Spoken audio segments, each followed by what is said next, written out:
This is the day 3 of mom sweet heaven. Actually ఇది last night clip. Day 3 కూడా నీ వర్కే చేశాను కాబట్టి ఆ క్లిప్ పెట్టాను, నేను షూట్ చేసుకోలేదు. మార్నింగ్ లేచిన వెంటనే అసలు చాలా బ్యాక్ పెయిన్, బాగా కళ్ళు నొప్పులు అలా ఉన్నాయి. సో నేనేం చేయలేను ఈరోజు అనుకుంటూ ఉన్నాను.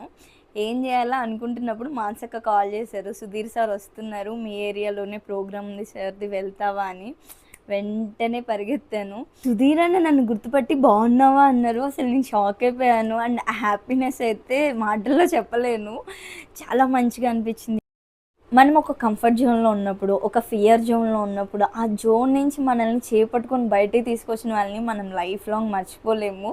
మా హస్బెండ్ ఎప్పుడు నన్ను లాగుతూనే ఉండరు, నాన్న నువ్వు చేయగలవు అని. బట్ మా ఆయన నాకు చెప్తే మనకి వింటాము, ఆయన అంతే చెప్తారులే అనుకున్నాను. బట్ సూపర్ మామ్లో జాయిన్ అయిన తర్వాత సుధీర్ అన్న సెషన్స్ కరెక్ట్గా నేను 5 విన్నాను అంతే.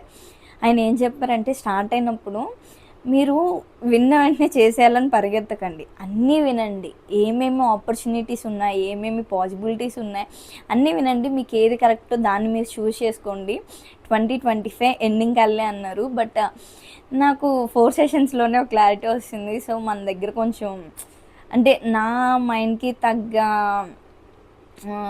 జోన్ నేను సెలెక్ట్ చేసుకున్నాను. అండ్ దానిలోకి ఎలా ఇన్ అవ్వాలి అనేసి ఇప్పటి వరకు గ్రౌండ్ వర్క్ చేశాను. ఇప్పుడైతే వచ్చేసాను.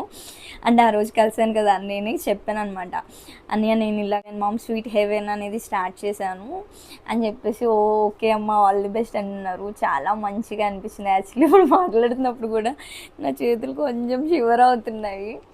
హ్యాపీనెస్, ఎగ్జైట్మెంట్ అనమాట. ఇప్పుడు ఆయన సెలబ్రిటీ, ఆయన గురించి చెప్తే నాకేదో వస్తుంది అని కాదు, నాలాగే కంఫర్ట్ జోన్లో ఉన్నవాళ్ళు, కంఫర్ట్ అని కాదండి, చాలా కాలము పెళ్ళైన తర్వాత ఇంట్లోనే ఉండి ఏదో చేయాలని మన మనసులో ఉంటుంది. బట్ చేస్తే అది ఏమవుతుంది, ఎలా చేయాలి అన్న తెలియని వాళ్ళని ఆ జోన్ నుంచి బయటికి తీసుకురావడానికి అసలు సుధీర్ అన్న చాలా హెల్ప్ చేస్తున్నారు.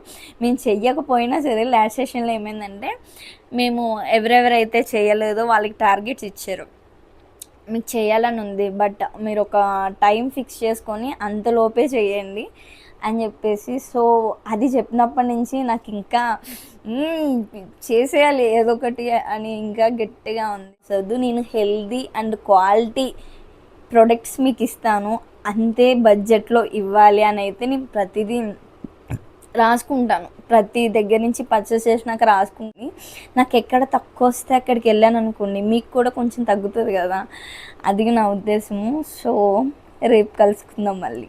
బాయ్.